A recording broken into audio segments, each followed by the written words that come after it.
Have you discussed it with your father, Thomas? Yeah, he said the same. He said the same thing. I don't believe, and he doesn't believe that there are kids, because you don't yank around and use alleged children as pawns so much. We're only going to let you see our children if you behave in a certain way, and we can control the landscape. I mean, it was like really sick and contrived, and I think he got to the point where Prince William just drew a bold line, and it cuts right through Meghan Markle's maternity ward drama.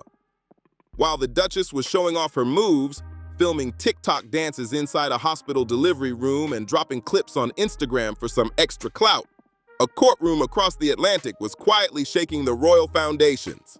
Behind all the smiles and filters, there was something she probably hoped would never see the light of day. A jaw-dropping £157 million inheritance battle tied to a centuries-old rule about bloodlines and birthrights. The whispers that it all connects to a surrogate-born aristocrat and a 400-year-old law now daring to ask the question everyone's been dodging since 2019. Were the Sussex kids truly born of the body? If not, and a growing crowd insists they weren't, then this isn't just a crack in the royal line of succession.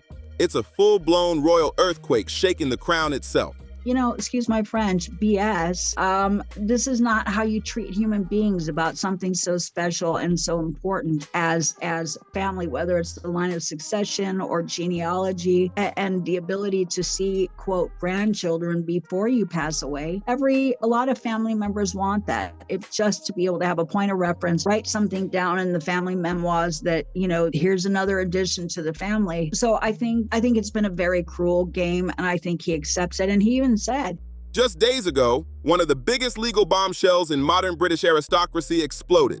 Yet somehow, hardly anyone in Meghan's inner fan circle even mentioned it. The man at the center of it all, Bath's own Sailing Thin, walked into the High Court in Bristol with his legal team and dropped a bombshell that stunned everyone. He admitted something no one saw coming. His second son, 9-year-old Henry, born through surrogacy in West Hollywood back in 2016, might not legally qualify as an heir to the family's massive fortune. We're talking about £157 million locked away in ancient trusts, still using language written before 1970, way before modern definitions of family and parenthood even existed. And under those outdated rules, a child not born of the body of the mother simply doesn't count. Wild, right? The judge, Mr. Justice Matthews, didn't sugarcoat it either.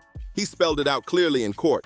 This motion to dismiss the third iteration of plaintiff's complaint, in which she brings one count of defamation and one count of defamation by implication. Previously, the court granted defendant's motion to dismiss the first amended complaint. Plaintiff's defamation claims based on Finding Freedom, a book published by a third party, were dismissed with prejudice because defendant did not publish the relevant statements and therefore could not be held liable for them. The court dismissed defamation claims based on 3 statements from a televised interview without prejudice, based in part on plaintiff's mischaracterization of the transcript. There is uncertainty as to whether Henry falls at present within the class of beneficiaries. Think about that. A 9-year-old boy, biologically his parents' son, born through a fully legal and documented surrogacy, and yet the British legal system looked him straight in the face and said, "We're not sure you count." Now, keep that thought close, because this ruling doesn't just affect one family's fortune, it's about to set off shockwaves all the way to Montecito, and that's where Meghan and Harry come in. The royal line of succession runs on one ancient rule: born of the body. That single phrase has decided who gets to sit on the British throne since the Act of Settlement in 1701. For 325 years, every royal heir has been born under that ironclad clause, witnessed by palace-appointed officials, fully documented, double-checked, and sealed with tradition. No shortcuts, no secrets, no exceptions, until Archie showed up and suddenly it looked like the royal rulebook just vanished into thin air. Now let's make something clear. This isn't about hating Meghan Markle just because the internet says so. I've covered her story long enough to spot the pattern for myself. The same woman who sat before Oprah preaching about living authentically is also the one whose team reportedly fires off cease and desist letters whenever someone dares to ask a simple question about her pregnancy timeline. That's not authenticity. That's polished brand control wrapped in royal glamour. And the pregnancy talk, it's not about wild conspiracies, it's about a basic question. One that any dynasty built on bloodline and legitimacy should be able to answer in plain daylight. Where, when, and how were those children born? And who actually verified it? Take William's kids, for example. Born at St. Mary's Hospital, photographed on the steps within hours. The whole nation watching, every detail transparent, every record clean, done, sealed, and unquestioned. Now here's where things start getting really interesting. Meghan's kids. Ooh, big words, big tunes, big tunes. Mischaracterization of the transcript. Devin, girl, we need to put this part in a short right here. The court is saying that Samantha Markle's attorneys, let's be generous and say her attorneys, misrepresented what was actually said.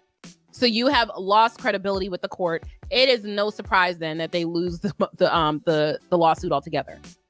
When Archie Harrison Mountbatten Windsor was born at London's Portland Hospital on May 6, 2019, what followed broke nearly every royal tradition tied to a birth that close to the throne.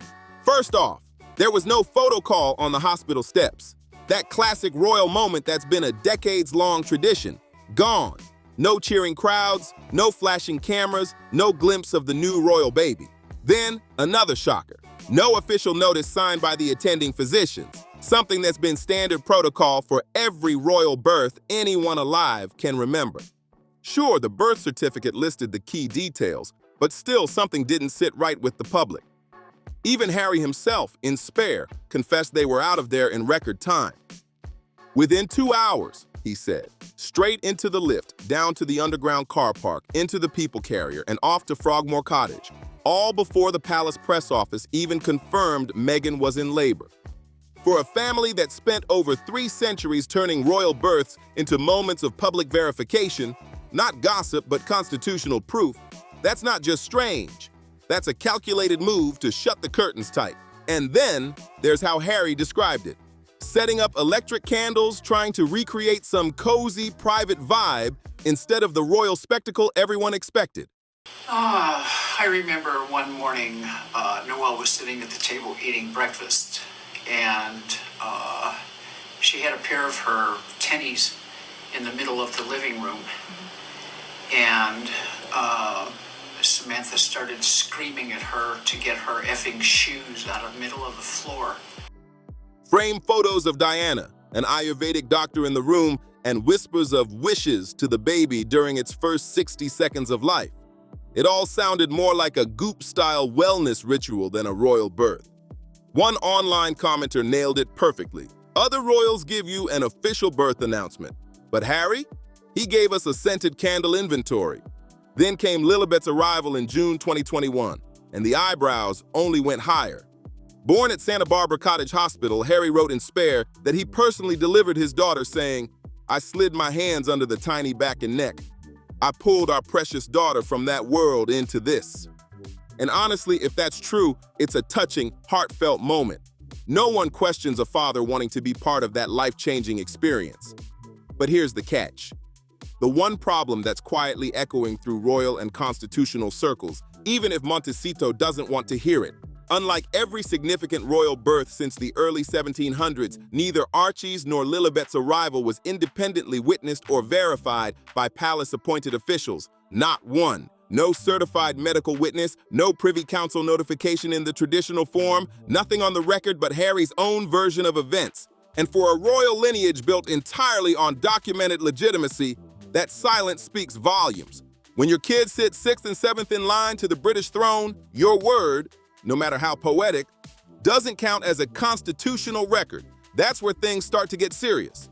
When you have a wedding and people start drinking champagne at the reception, they start talking. Right. So what could the motive be for keeping both sides of the family away? That's right. The stories would come out. So apparently, according to other journalists, we found out that there were a lot of porky pies probably told to the royals and even to Harry when they met her, and in order to cover up. Here's what keeps people talking late at night about this whole situation. If Meghan and Harry truly have nothing to hide, and maybe they really don't, then why, after 6 long years, hasn't there been one clear official confirmation? No vague lawyer's letter, no PR spin, just a straight-up statement saying, "Here's the proof, case closed."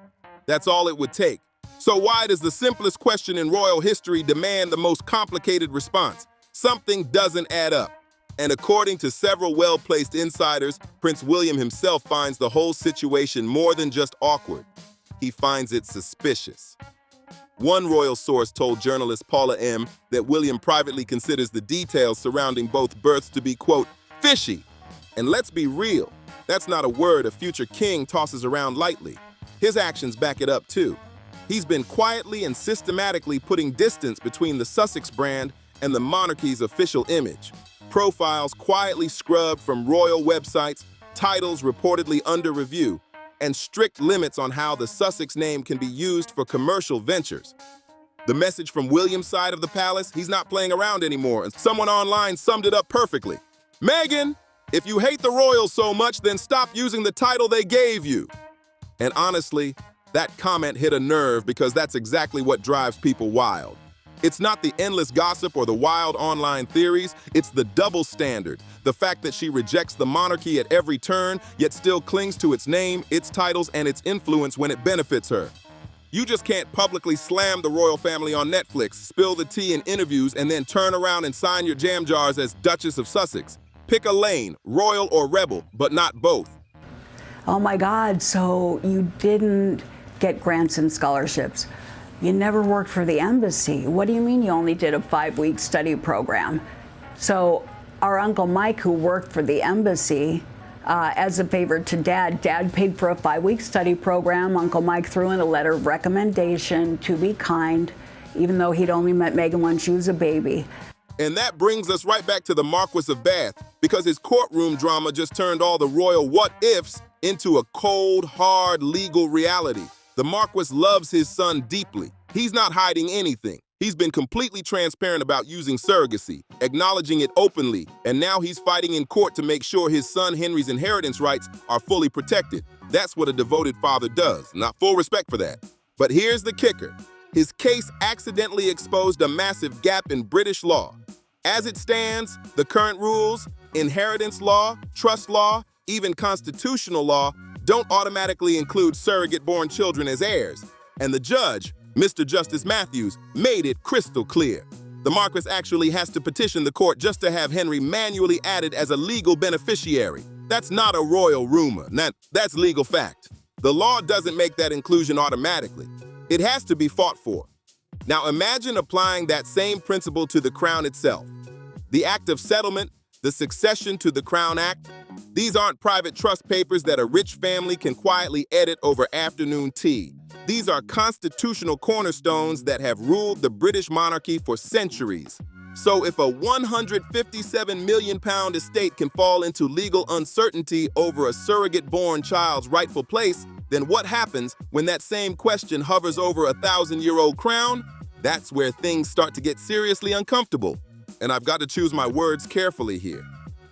If it were ever officially confirmed that surrogacy played a role in either of the Sussex births, then Parliament itself might have no choice but to step in and debate something no one ever wanted to touch. Are Archie and Lilibet's positions in the royal line of succession constitutionally valid? Because according to what the Marquis of Bath's case just revealed, the answer isn't the easy, of course they are, that Meghan's legal team would love everyone to believe. The case shows it's not automatic, it's legally questionable. And then there's Samantha Markle's old comment that suddenly feels a lot heavier now. Her words hang in the air like smoke that just won't fade. People need to look at the timeline. Back then, most brushed her off as a bitter sibling trying to stir trouble. But now, with the Marquis of Bath's surrogacy battle splashed across every major British paper, that once dismissed warning suddenly sounds a lot less dramatic and a lot more prophetic. Samantha's old line hits completely differently now. People aren't just scrolling through timelines anymore. They're digging into the law, they're studying precedent, and they're asking a question that's no longer just tabloid gossip. It's constitutional logic.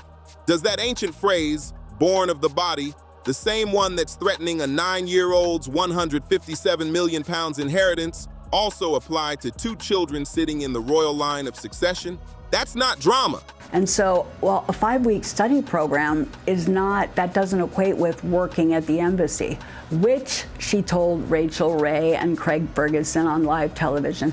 So all of these lies started coming out, but we didn't know that she had told the royal family so many porcupines.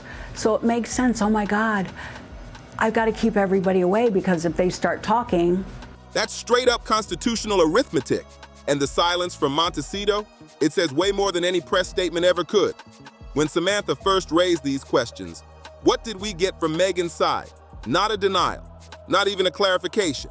Just lawyers firing off cease and desist letters, warning media outlets to stay quiet. Meanwhile, Harry, the same man who poured his heart and every private detail imaginable into a 416-page memoir, somehow couldn't find even one paragraph to shut down the surrogate rumors once and for all. This is the same guy who told the world about losing his virginity behind a pub, who shared stories about frostbitten body parts.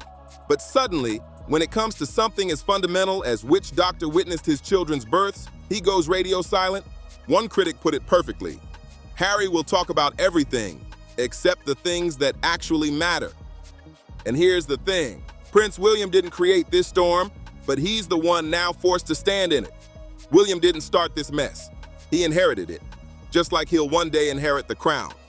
And from everything we've seen, he's not turning a blind eye to the chaos. He's quietly shaping a monarchy that doesn't leave question marks where birth certificates should be, a future where legitimacy isn't something to debate on social media. Meanwhile, over in Somerset, the Marquis of Bath is fighting for his son in full view of the public. Open court, full transparency, total accountability. That's how you handle family and law with honesty. But then there's Harry and Meghan, still moving behind the curtain, lawyers whispering in the shadows, legal threats flying instead of simple, clear answers. The lies come out. Classic. But there were so many of them. And why? It would have been so easy to be honest about who she is and to be proud and to empower other women when she's out there using her platform. Be proud of who you are. Work hard. You don't have to pretend to be someone else. You don't have to dress like Diana. You don't have to say you got grants and scholarships. Give accolades to those who bring you up. Is she not close to your father? One family is showing us what transparency looks like. The other is showing us what damage control looks like. And the people watching, they can tell the difference. The same audience that tuned into Diana's wedding, who wept at her funeral, who cheered when William and Catherine appeared on that balcony. They know this royal story inside and out.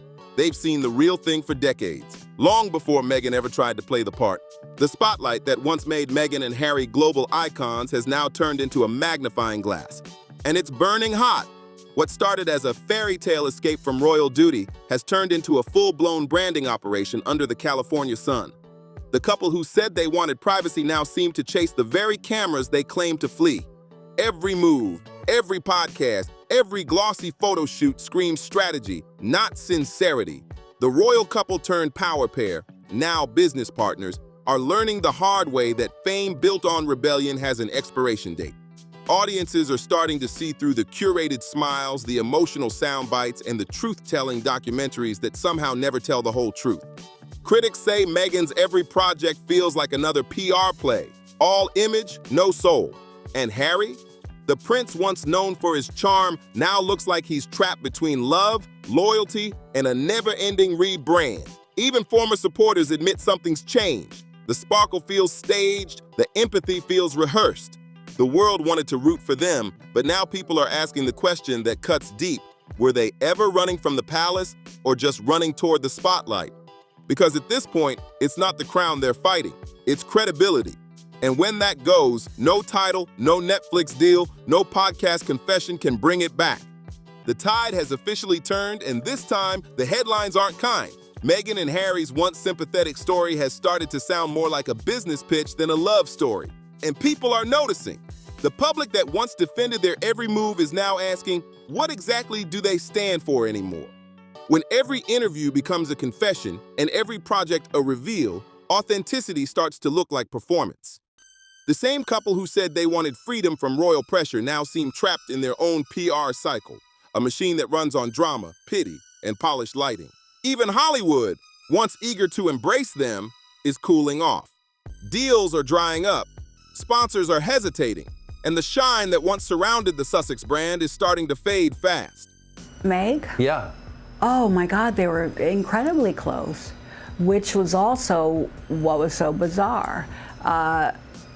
You know, he was the first one that got the phone call, "Daddy, I met a prince." Behind the glossy images and poetic speeches, there's a growing sense that the magic is wearing thin, and the audience has moved on. Inside Montecito, sources whisper about tension, strategy meetings, and image consultants working overtime. Every public move feels calculated, every silence feels suspicious. The world doesn't see a modern royal couple anymore. It sees two people struggling to keep control of a story that's slipping away. And that's the danger with fame built on confession. Once the secrets run out, so does the sympathy. Now the real question is, can Meghan and Harry reinvent themselves again before the public fully tunes out? Because the spotlight that once crowned them could be the very thing that finally burns them out. While Meghan and Harry scramble to hold on to their version of the royal story, the palace has quietly flipped the script. Behind the scenes, King Charles and Prince William are tightening their grip on the monarchy's image, and they're doing it with surgical precision. Every photo, every statement, every public engagement is designed to send one message: the crown stands firm. Sources close to royal aides say William has learned from the chaos. No leaks, no emotional interviews, no reactive statements. He's playing the long game, rebuilding public trust through silence, consistency, and dignity, the exact opposite of the Montecito media circus. Meanwhile, Charles is making sure history remembers his reign as the bridge between scandal and stability. He's reportedly told courtiers that the future of the monarchy will not be shaped by hashtags. That was the start of a tirade. And that's my effing daughter, and I'll treat her how I want to. I'm not beating her, is what she told me. She said if it's not bleeding and there's nothing broken, there's no abuse. So if you haven't seen this video floating around the internet, this is Samantha Markle's mother and younger daughter. Yep, you heard it right. This is Thomas Markle's ex-wife and granddaughter, describing how abusive Samantha Markle was. And he's right, because while Meghan and Harry chase viral moments, the palace is busy restoring the mystique they threw away. It's a quiet power shift that says everything. The institution that once looked fragile is now reclaiming control, while the couple who tried to expose it are losing the narrative. Royal insiders say the message from Buckingham Palace is simple. You can leave the firm, but you can't outrun the crown. The monarchy has survived abdications, divorces, and decades of scandal, and it looks like it'll survive this too. But for Meghan and Harry, the real question is, when the royal story moves on without them, who's still listening? A monarchy built on bloodlines can survive just about anything. Scandal, heartbreak, even a prince spilling every last royal secret in a best-selling memoir. It can survive affairs, divorces, and centuries of drama played out in public view. But there's one thing it cannot survive: doubt. Doubt about who is truly born to wear the crown. And right now, that's exactly what Meghan and Harry are creating. Not unity, not clarity, just an endless stream of unanswered questions and confusion. Because once the question of legitimacy creeps into the royal line, it's not gossip anymore.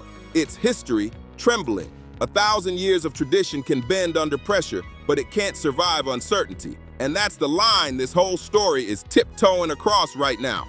If you've been following this saga from the very start, you already know. Every time you think it can't get stranger, it does. The deeper you dig, the darker and more twisted the connections become. And trust me, what's coming next is going to shock even the people who think they've heard it all. So if you haven't already, now's the moment. Hit like, subscribe, and share this video with everyone who's been watching this royal roller coaster unfold. And drop a comment below. Tell me what you think is really going on behind those palace walls. Because this video, this is the context. The next one, that's where the real truth starts to surface.